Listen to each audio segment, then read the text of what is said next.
বিসমিল্লাহির রহমানির রহিম। তো আজকে একটা নিউজ পড়লাম। ডোনাল্ড ট্রাম্প যে কাজটা করতেছে দেখলাম যে রাশিয়ার প্রধানমন্ত্রীর সঙ্গে পুতিনের সঙ্গে মানে একটা আন্তরিকতা বাড়ানোর চেষ্টা করতেছে আর কি। মানে বুঝতে পারতেছেন যে কি অবস্থায় পড়ে গেছে ডোনাল্ড ট্রাম্প। ডোনাল্ড ট্রাম্প চিন্তা ভাবনা করতেছে যদি কোনো কারণে ইরানের সঙ্গে যে যুদ্ধটা তাদের চলতেছে এটা যদি লং লাস্টিং হয় বা অনেক দিন ধরে চলে আরো, তাহলে স্বয়ং তার দেশের লোকেরা তার বিরুদ্ধে দাঁড়ায় যাবে এবং বিশ্বের যে পরাশক্তিগুলো দাঁড়ায় যাবে।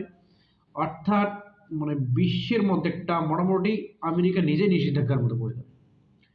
তো ডোনাল্ড ট্রাম্প এই জিনিসটা বুঝে ইউক্রেনের বন্ধু অর্থাৎ ডোনাল্ড ট্রাম্পের বন্ধু ইউক্রেনকে একটা প্রস্তাব দিয়েছে। সেটা হলো যে আহ, ডনবাস অর্থাৎ ইউক্রেনের যে পূর্ব দিকের একটা অঞ্চল আছে সেটার নাম আছে ডনবাস।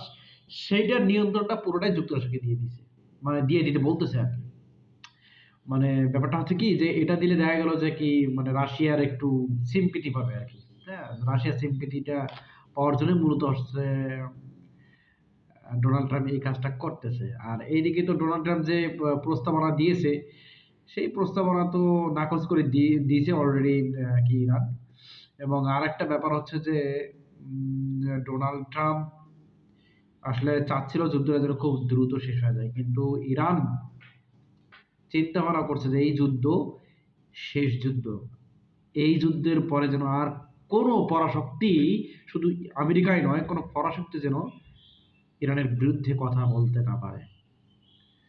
তো এখন দেখা যাক ডোনাল্ড ট্রাম্প তার মাথা মোটা আহ, পাগলা ছাগলা এই লোক কি করতে পারে।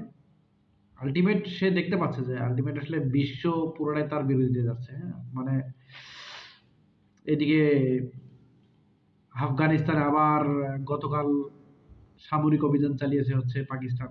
এটা একটা মানে নিজের পায়ে নিজে কুড়াল মারার মতো। তো এইভাবে ঝগড়া ফাসাদের মধ্যেই থাকবে মুসলিমরা। হ্যাঁ, আর ওইদিকে হচ্ছে কি ডোনাল্ড ট্রাম্প শুধু অস্ত্র বিক্রি করবে আর ঘাঁটি তৈরি করবে। বলবে যে ঠিক আছে তোমাদের আমি সহযোগিতা করতেছি, আমাদেরকে ঘাঁটি দাও অথবা অস্ত্র নাও। এই দুই একটা এরকম হয়েছে প্রস্তাবগুলো দিবে।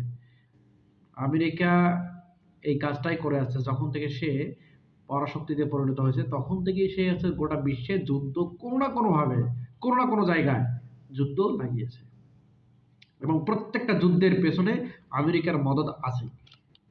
ধন্যবাদ। আসসালামু আলাইকুম।